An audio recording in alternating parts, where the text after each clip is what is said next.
welcome back. For those of us who live in the United States, and possibly for a lot of people outside this country, the words pursuit of happiness are awfully familiar words. Pursuit of happiness is the third mention in the Declaration of Independence after words life and liberty. Despite those two words' rather unassuming appearance in such a monumental document, the Founding Fathers were aware of their deep meaning and significance. They who conceived and wrote those words were not trying to use them to get re-elected, nor were those words intended to serve as sound bites or empty slogans to advance some political agenda. Furthermore, by those words, they meant something much deeper than just having a good time and partying all the time, even though that's a perfectly acceptable interpretation as well. Those founders had the wisdom of the old world and the vision of the new. They put in place that incredible concept, knowing that it will open the door to a meaningful life for the people of the nation then and forever. It is extremely important to note that they framed the happiness as a pursuit. They did not declare it as the right of the citizen to automatically receive it or the obligation of the government to provide it. They only stated that every individual had the right to pursue it.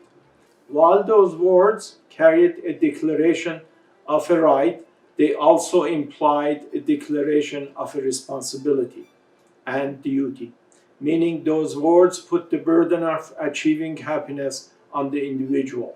This life of us is an extremely rare gift, even if we consider it in the context of our families. Just think of the millions of siblings that could have been born to your parents. Instead, you and I were miraculously chosen to win the grand prize of arriving in this world. Somehow, it was you and I that was chosen to have this incredible gift. And despite our mostly casual attitude towards this gift, we should not ignore the fact that we do have a responsibility to pursue happiness and a duty to keep ourselves and those around us happy, no matter how high or how low life gets. You know, we are in fact transient beings. We are passing through. So for having been bestowed upon with this precious journey, we have an obligation to make it a happy one for ourselves and for all others around us. But how do we go about pursuing happiness? First and foremost, we do not have to travel far to see that natural happy disposition that's already instilled in all of us. Next time children are around, look at how everything prompts them to giggle and want to play. They always find something to be happy about. Of course, once we were all like that, then we started receiving orders to be quiet, stay still, and be serious. But that child is still there inside us. And the word from the heavens is that the core of our being is still full of happiness. In the words of the great Persian Sufi Maulana Rumi, no one knows what makes the soul wake up so happy. Maybe a dawn breeze has blown the veil off of the faces, or maybe 1,000 new moons have appeared. Or why is it so easy to surrender, even for those who already have surrendered? Maybe there is a new soul that surrendered to the joy just now. But other than reading poetry, how do we go about bringing joy out into the fore of our daily life? I can tell you about my history. It took me many years of struggle, but eventually I started practicing a few simple ways and in time was able to arrive at a persistent state of happiness. I did it by developing a number of habits and techniques that helped me to get there. I like to share those ways with you because I believe they will help you as well. My first and most important technique was creating a wall of happiness in my bedroom. I figured I had devoted space for kitchenware, space for silverware, space for Tupperware, and space for underwear, but there was no space for happyware. So I devoted the wall across my bed in my bedroom as my wall of happiness. That wall is the first thing I see when I wake up. So I highly recommend that you do the same. Take away everything from that wall and clear it completely. Then start putting notes, pictures, souvenirs of things that remind you of happy memories. Buy a big number of frames. You can get them cheap if your neighbor knows where to buy them wholesale. Then use them to frame your happy collection. Type out one happy memory after another, put them in those frames and hang them on that wall. Frame the pictures of those people that make you or have made you happy and put them on that wall as well. That way, those would be the first things you will see when you wake up in the morning. At least write down every happy memory that comes to your mind on post-it notes and attach them to that wall. Every morning, read out loud at least a couple of them before you do anything else. Remember, it is your responsibility to pursue happiness.